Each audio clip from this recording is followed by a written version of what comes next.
Hello all, today we are going to learn Sanger's dideoxy sequencing. Now, Frederick Sanger was the first to sequence DNA and he was also awarded Nobel Prize for that. Maxim and Gilbert were the second, but first person to sequence DNA was Sanger, and his method is also called dideoxy method. Okay, his method is also called dideoxy method, also called synthesis method, also called enzymatic method. Okay, now why dideoxy? He has used dideoxynucleotides in his DNA sequencing. Okay, what is actually dideoxynucleotide? Just take a look of it. We are well familiar, this is a ribonucleotide. You can see here, this is your carbon atom number 1 where nitrogen base is there. मैंने यहाँ पे adenine दिखाया है. Okay, it might be thymine or cytosine or uracil, okay, or guanine, anything. ये carbon atom number 1 है. This is 2, this is 3, this is 4 and this is 5. And on the second as well as third carbon atom there is OH group, correct? And that's why we call it ribonucleotide. That is, it is represented as NTP, means any nucleotide. Okay, triphosphate. Here we have shown A and that's why we can write ATP, correct? But अगर मैं इस second position से एक oxygen remove कर दूं, simply this oxygen is removed. What will happen? We call, as we remove oxygen, we call that as deoxy. D means remove, and that's why we will call this, okay, if we will remove this oxygen, definitely it will look something like this, correct? Now here I have shown T, thymine, okay? But if I will remove one oxygen, this nucleotide will be referred as deoxyribonucleotide, okay, which is present in DNA, correct? This is in RNA. On the second position, okay, we have H instead of OH, as we have removed one oxygen from it, and that is represented as DNTP. D means deoxyribo, and nucleoside triphosphate means it can be what? It can be any nitrogen base. Okay, here I have shown thymine. But on the third carbon atom you have OH group still present. What if I will remove the oxygen from the third carbon atom also? अगर मैंने इस third carbon atom का oxygen remove कर लिया, so what will happen after that? Definitely I will call, अगर मैंने इसको oxygen remove कर लिया तो यहाँ दोनों जगह H आ जाएंगे. इसको हम लोग कहते हैं dideoxyribonucleotide. Dideoxy means what? From both carbon atom number 2 as well as carbon atom number 3, 2 oxygens are removed, and that's why it is dideoxynucleotide, correct? And that is represented as DDNTP. Here I have shown guanine, so it can be called DDGTP. Okay, dideoxyguanosine triphosphate, correct? This is what is dideoxynucleotide, and as Sanger has designed this dideoxynucleotide and he has used this dideoxynucleotide in sequencing DNA. That's why his method is also called dideoxynucleotide method or dideoxy method, correct? Synthesis. Why synthesis method? It's not synthetic, okay? Many people pronounce it synthetic method. It's not synthetic, okay? It's a synthesis method. Why synthesis? Because he has synthesized new DNA strand in his method, okay, on template DNA. Template DNA मतलब वो DNA जिसका हमें sequencing करना है, और इस DNA को copy करके उसने एक नया डीएनए स्ट्रैंड बनाया, करेक्ट? एंड नया डीएनए स्ट्रैंड जो उसने बनाया है, ओके, उससे उसने सीक्वेंसिंग किया है. तो क्योंकि नया डीएनए स्ट्रैंड बनेगा तो definitely what will happen? It is called synthesis method. Clear? Now just take a look how new DNA strand is synthesised. Look at it. This is your template strand. Template strand मतलब वो जो copy किया जाएगा, correct? This is your template strand, this is the 3' and this is the 5'. Okay, we will call this as template strand. Correct? Now on this template strand आपको दिख रहा है यहां पे T है, T बोले तो thymine. Correct? And thymine is there and ये इस साइड ये नया स्ट्रैंड बन रहा है. करेक्ट? और ये उस नए स्ट्रैंड का इधर 5' एंड होगा. ये मैंने यहां लिखा है, it might be clear anywhere 5' के एंड. करेक्ट? इस नए स्ट्रैंड का जो बन रहा है. So this is the newly बन रहा है वो स्ट्रैंड है. Correct? And this is the template strand. ए है इसलिए यहां पे टी है. करेक्ट? एंड इस डीऑक्सीराइबोन्यूक्लियोटाइड में, क्योंकि डीएनए बना रहा है हम लोग, इसलिए हम लोग डीऑक्सीराइबोन्यूक्लियोटाइड दिखा रहे हैं. This is your carbon number 1 जहां पे नाइट्रोजन बेस है. This is your carbon number 2 जहां पे H है, OH नहीं है. मतलब ये आरएनए नहीं बन रहा है, डीएनए बन रहा है. And this is your carbon number 3 और थर्ड पे अभी भी OH है. This is your carbon number 4 and this is your carbon number 5. Okay, and on the 5th you have phosphate and that's why this end is 5' phosphate. And then third का OH is free. next nucleotide आपके DNA के ऊपर कौन सा है? G बोले तो guanine. Correct? And ये नया न्यूक्लियोटाइड है जो अभी आया है और आपको दिख रहा है ग्वानिन है, तो डेफिनेटली उसके साथ बेस पेयरिंग साइटोसिन करेगा. Correct? Guanine and cytosine will form 3 hydrogen bonds and that's why this cytosine will come here into the picture. But in which form the cytosine is coming? Cytosine आ रहा है deoxy CTP के form में. Look at it. देखिए इसके तरफ, इसको मैं deoxy CTP कह रहा हूं. करेक्ट? deoxy क्यों? क्योंकि इस सेकंड पोजीशन पे O नहीं है, H है. मतलब सेकंड पोजीशन पे H है, तो ये हो गया डीऑक्सी. और यहां पे C है, cytosine, and 3 phosphates are there and that's why we call it cytidine triphosphate or deoxy CTP. Correct? deoxycytidine triphosphate. Now ये साइटोसिन जब आएगा तो साइटोसिन और ग्वानिन में नो डाउट बेस पेयरिंग तो होगी आगे जाके, लेकिन the first thing is phosphodiester bond formation. And how actually phosphodiester bond formation takes place? Here on this side hydrolysis takes place. Okay, hydrolysis means what? H and OH, and H and OH अगर होगा यहाँ पे, actually this bond is hydrolyzed. Okay, here OH and here H. Definitely, if this will happen, you can see this 2 phosphates will be removed, and that group of 2 phosphates is called PPI. That is pyrophosphates. मतलब ये 2 phosphates यहाँ से निकल जाएंगे immediately. Correct? और OH इस side अगर add होगा तो इस P के साथ यहां पे OH होगा. करेक्ट? बट नाउ दिस इस फॉस्फेट का ये OH और ये थर्ड का OH, थर्ड कार्बन का ये OH के बीच में H2O निकल जाएगा. करेक्ट? अगर H2O यहां से निकल गया, H2O क्यों निकला? H2O इसलिए निकला क्योंकि 2 OH पास है.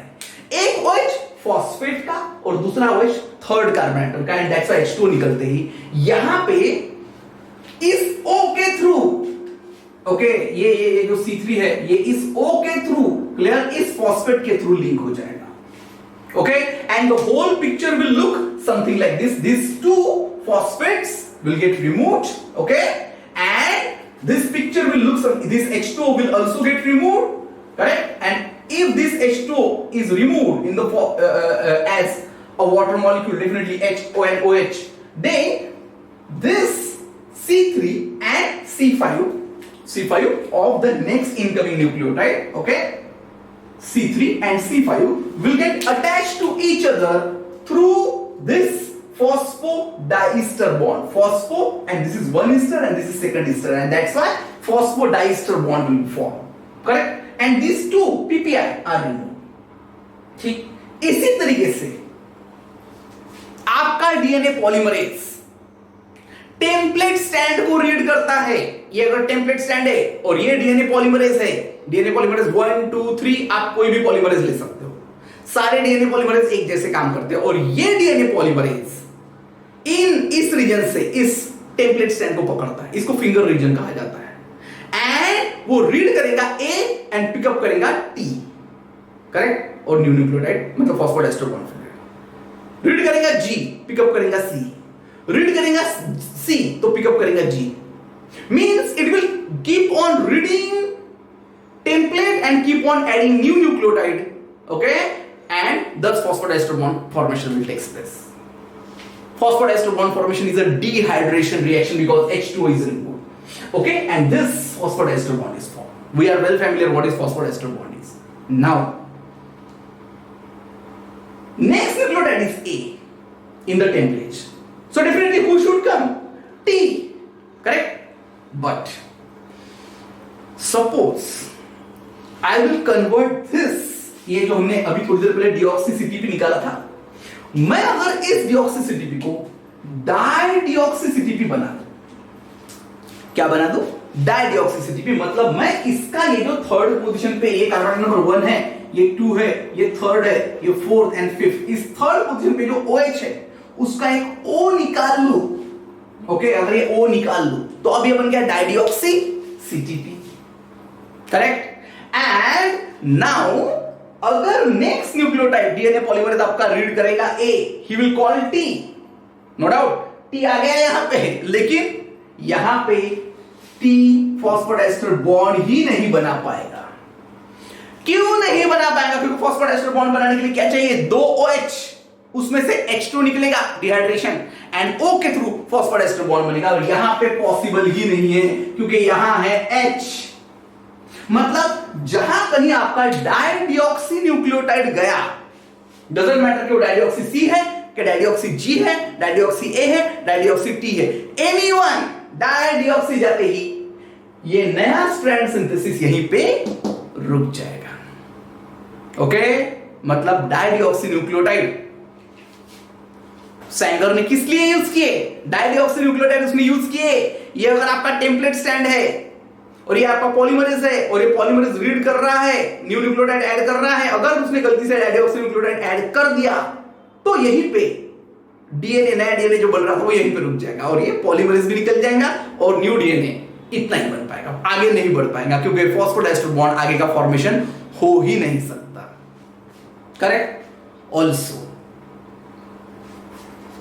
सिंथेसिस मेथड, सैंगर के मेथड को क्यों सिंथेसिस मेथड कहा गया? क्योंकि उसने नया डीएनए बनाया और नए डीएनए को सिंथेसिस उसके बीच में ही हॉल्ट करने के लिए, रोकने के लिए he has used dideoxy nucleotide, correct. Without enzyme you can not do that. DNA polymerase 1 उसने यूज किया। डीएनए पॉलीमरेज 1 क्या करेगा? ऑफ कोर्स डीएनए पॉलीमरेज 1 इस टेम्पलेट को रीड करके न्यू न्यूक्लियोटाइड बनाएगा, एंड दैट्स व्हाई उसने एंजाइम भी यूज किया इस मेथड में, इसलिए it is also called enzymatic method. If you remember जो मैक्सवेल एंड गिलबर्ट की मेथड थी उसको केमिकल मेथड कहा गया, क्योंकि उसमें एंजाइम नहीं यूज किया, उन्होंने उसमें केमिकल्स यूज किए, करेक्ट। वैसे इसने इन्होंने एंजाइम यूज किया, and that's why we call it enzymatic method, correct. Now what will happen to it? कुछ चीजें जो हमें क्लियर करनी है before going to actual Sanger's dideoxy method, okay, DNA sequencing method. First, new strand of DNA is always synthesised from 5' towards 3', okay.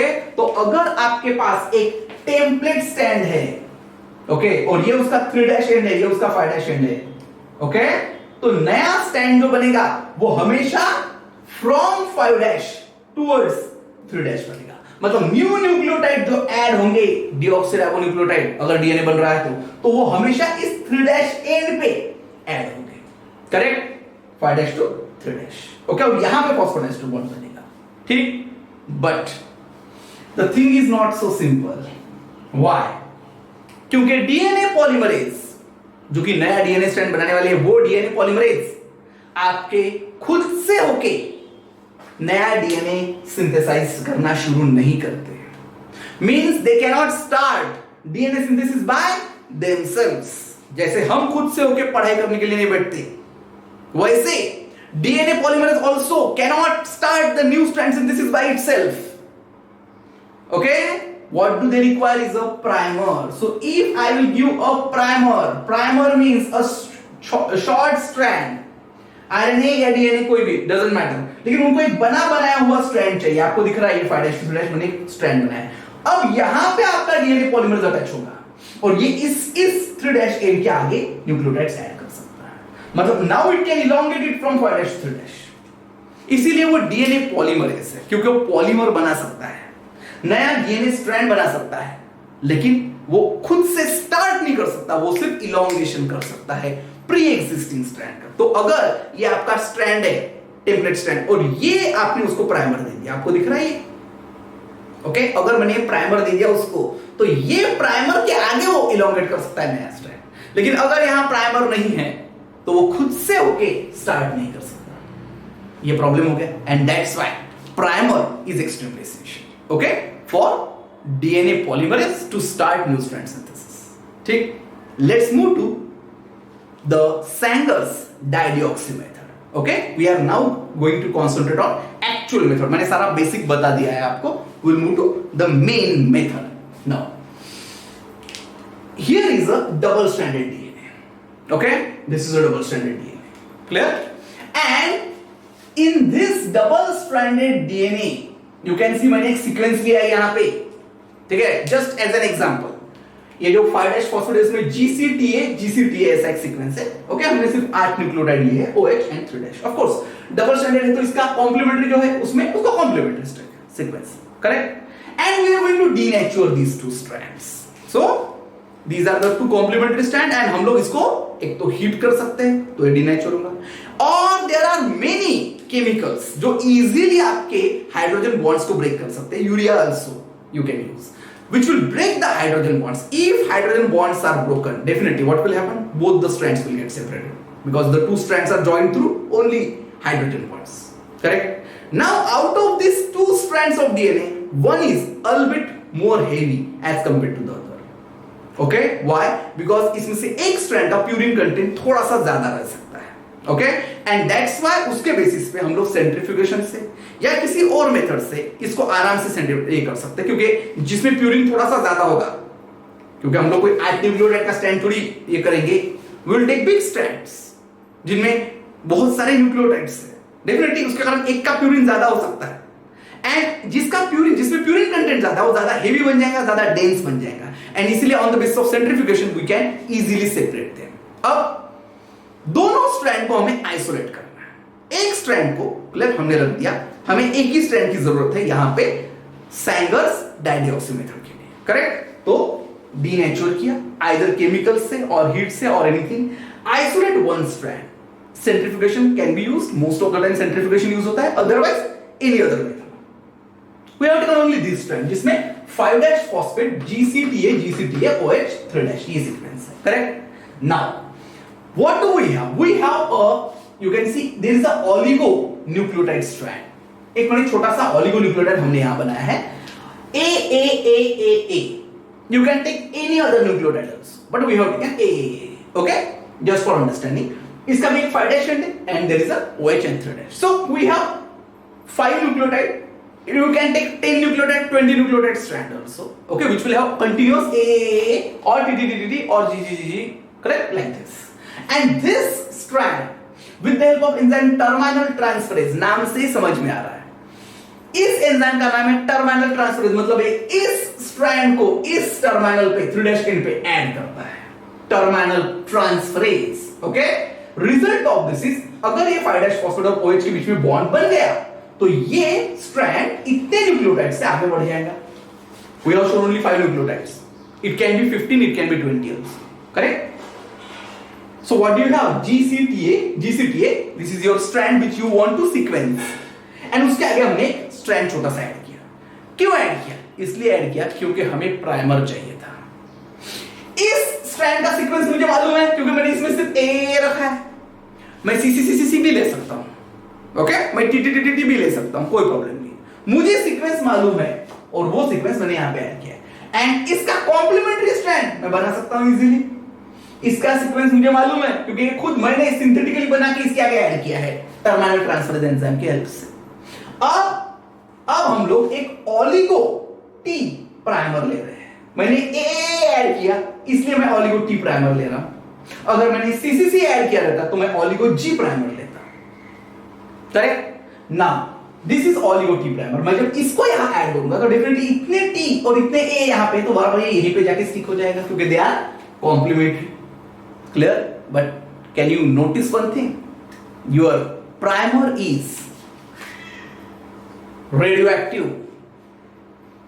This phosphate of your primer is radioactive, and it's being radioactive, it will emit radiations. Correct? And now this will exactly go and attach here. Oligo T primer. You don't need any enzyme for that because exactly इसका complementary sequence यही है. ठीक है?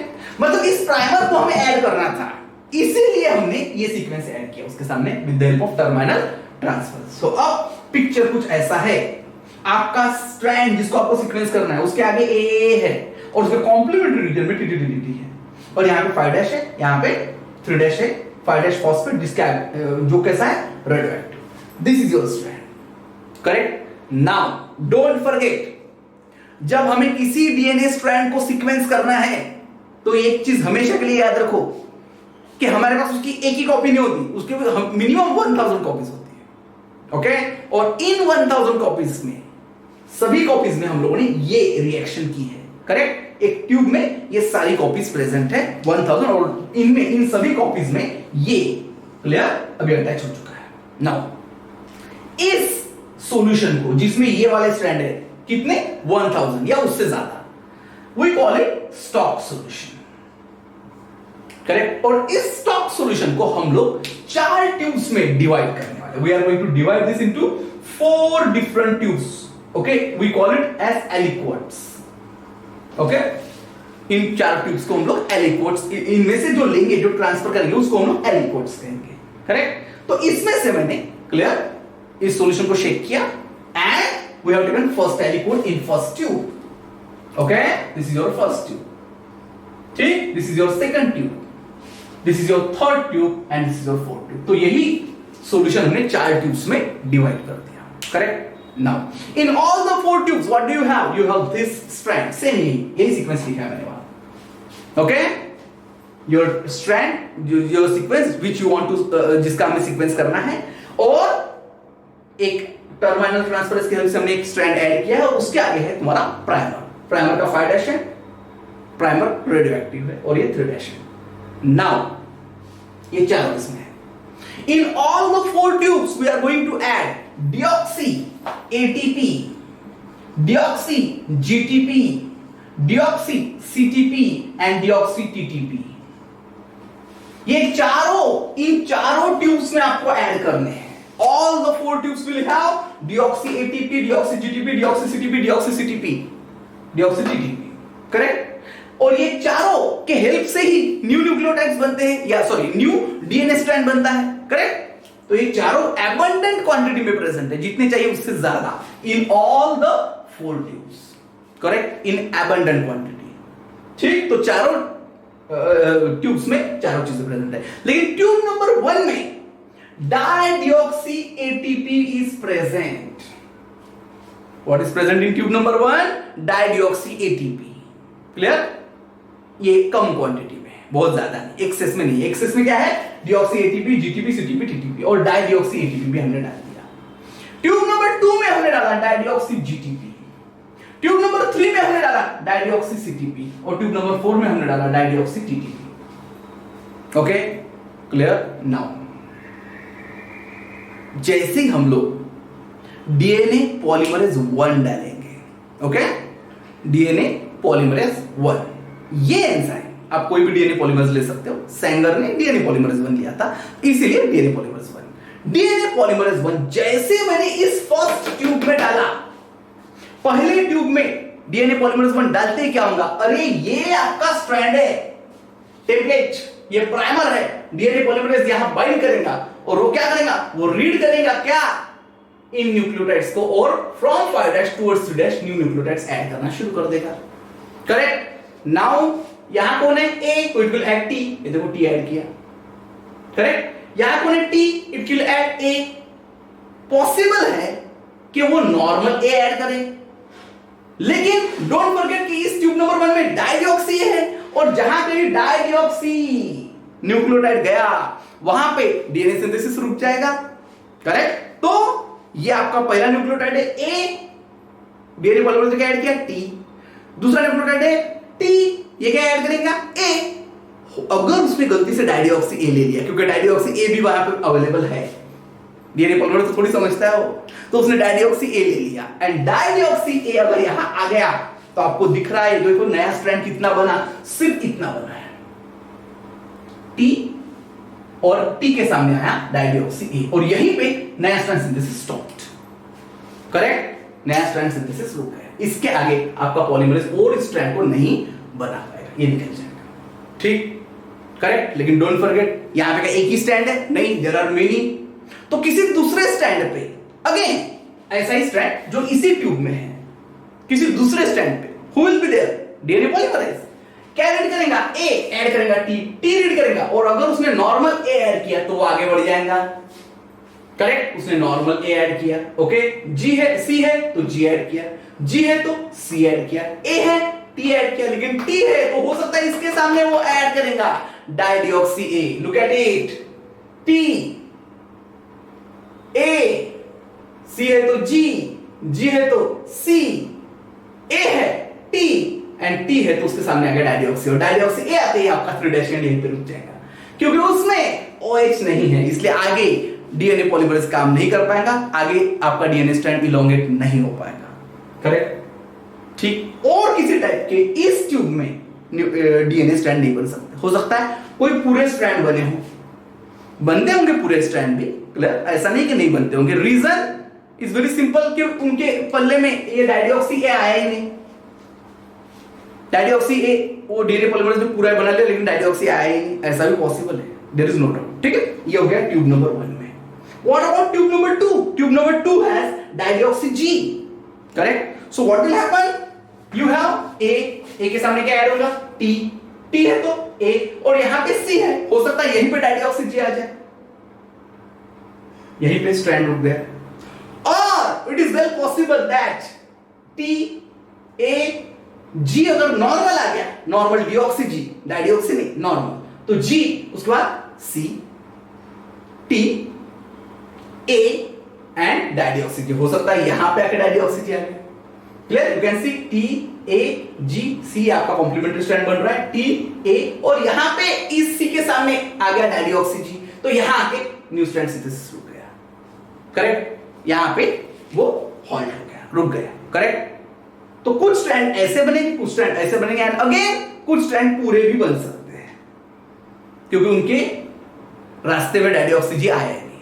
ठीक, next tube number 3, यहां डाइडिऑक्सी CTP है, तो क्या होगा? आपका डीएनए पॉलीमरेज बाइंड करेगा, ये प्राइमर है, इसको एक्सटेंड करना है उसको फ्रॉम 5' टू 3'। टी है, क्या ऐड कर, ए है तो क्या ऐड करेगा? टी, टी है तो ए।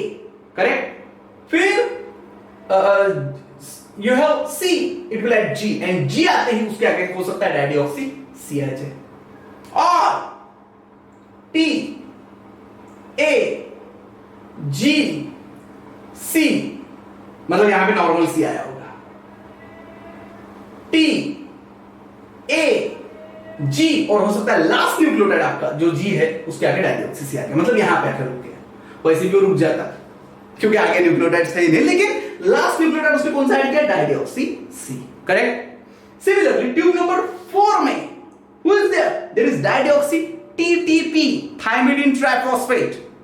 रिजल्ट ऑफ दिस इज क्या होगा? अरे आपका ये आपका टेम्पलेट स्टैंड है, सॉरी ये आपका प्राइमर है, और ए के आगे पहला ही न्यूक्लियोटाइड डाइडिऑक्सी टी आ सकता है। अगर पहला न्यूक्लियोटाइड डाइडिऑक्सी टी आ गया तो यहीं पे पहले न्यूक्लियोटाइड ऐड करते ही रुक जाएगा, और अगर ये नॉर्मल टी आया तो हो सकता है टी ए जी सी, और ये ए के आगे डाइडिऑक्सी टी आ जाए तो यहां के रुक जाएगा। मतलब हर ट्यूब में आपको दिख रहा है स्ट्रैंड्स कहां पे रुके, न्यू स्ट्रैंड सिंथेसिस रुका जहां कहीं आपका dideoxy nucleotides new DNA strand synthesis के बीच में आ गए।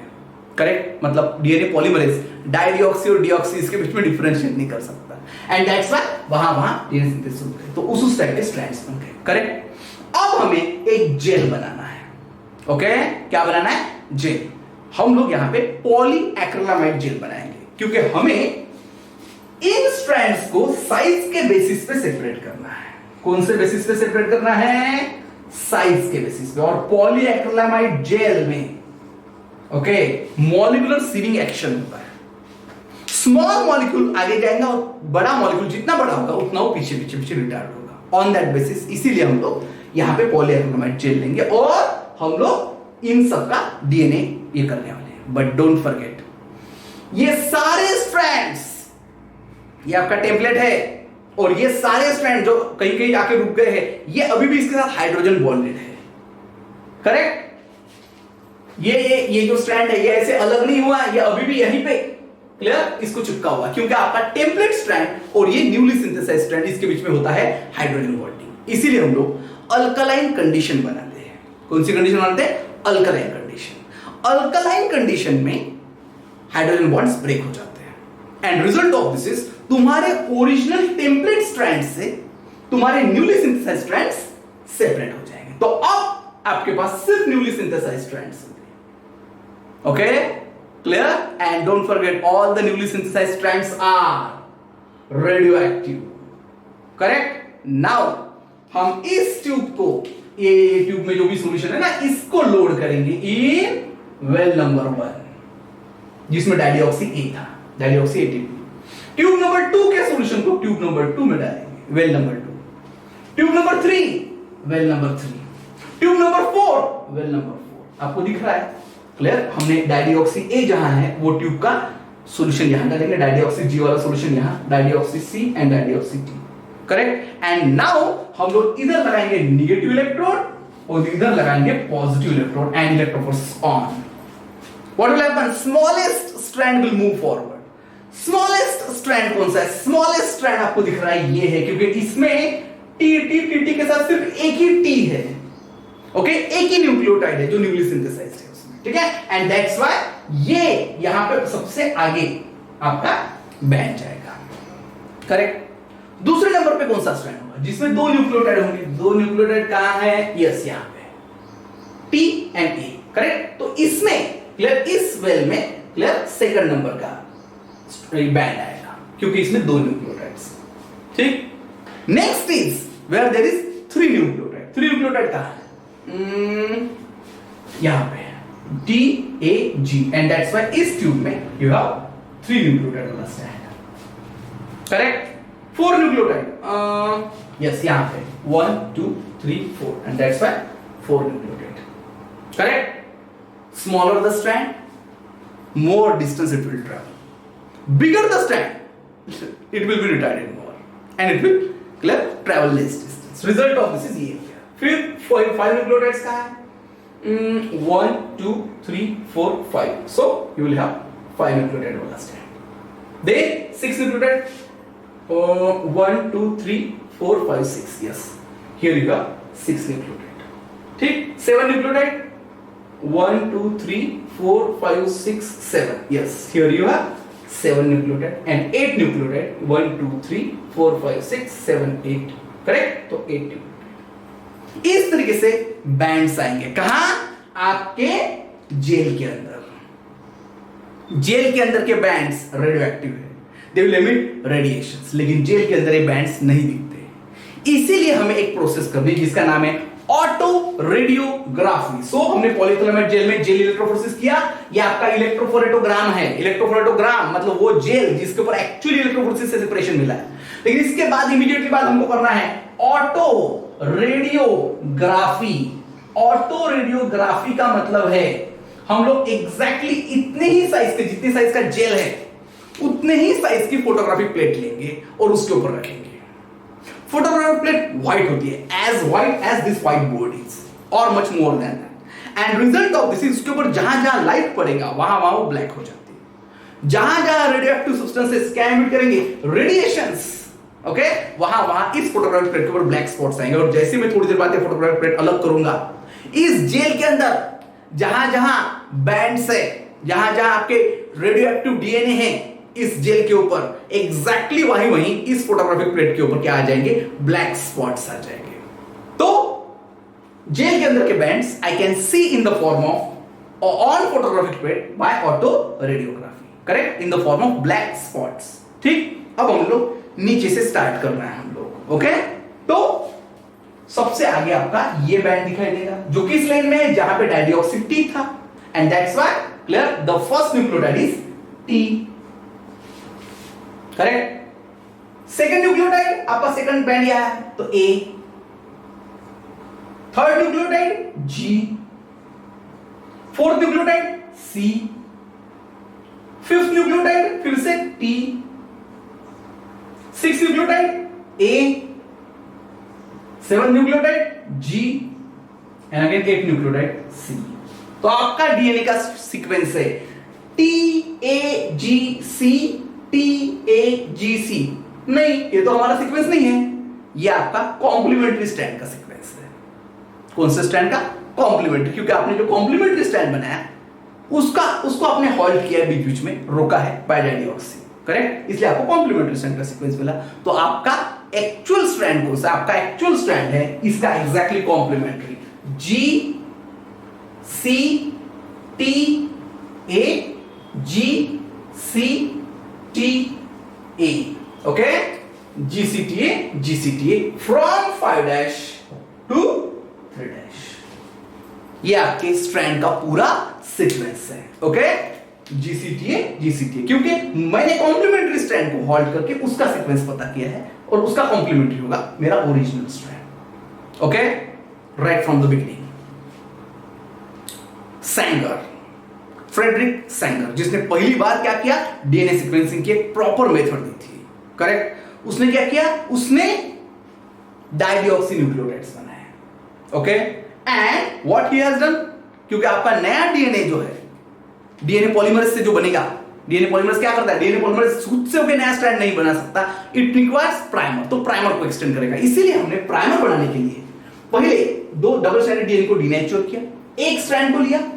करेक्ट, इसमें हमने ऐसा एक स्ट्रैंड अटैच किया एंड इसका कॉम्प्लीमेंट्री क्लियर एक प्राइमर यहां ऐड किया जो इसके सामने लेकर अटैच हो गया। और 5' to 3' हमने क्या किया है? हमने क्लियर डीएनए पॉलीमरेज के हेल्प से इन नए स्ट्रैंड्स को बनाया है।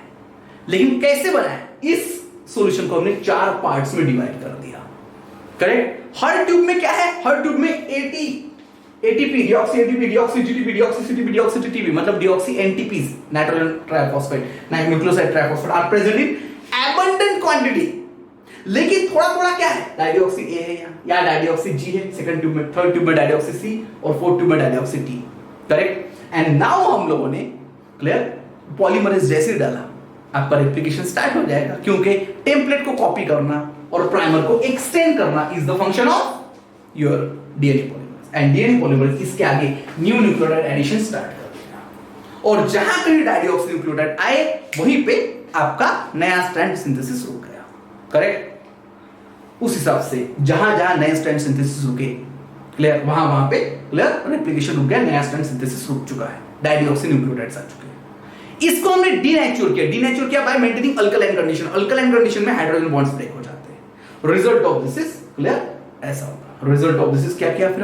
फिर हमने क्लियर इन्हीं स्ट्रैंड्स को जो नए बने थे उनको इलेक्ट्रोफोरेस किया, और जो हमें सीक्वेंस मिला नीचे से ऊपर वो किसका था? वो था कॉम्प्लीमेंट्री स्ट्रैंड का, इसीलिए उसका कॉम्प्लीमेंट्री होगा हमारा original strand, and that is from 5' to 3' ऊपर से नीचे GCTA हमको सीक्वेंस मिला है। This is all about what?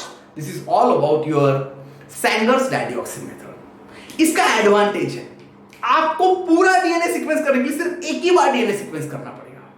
जितना भी आपके पास डीएनए स्ट्रैंड है उस डीएनए स्ट्रैंड का पूरा सीक्वेंस करने के लिए आपको एक ही बार इस मेथड को करना पड़ेगा। But don't forget Maxwell and Gilbert में आपको पूरा अगर डीएनए स्ट्रैंड का सीक्वेंस पता करना है तो आपको वही प्रोसेस 2 बार करनी पड़ती है, क्योंकि उसमें you don't get the first nucleotide.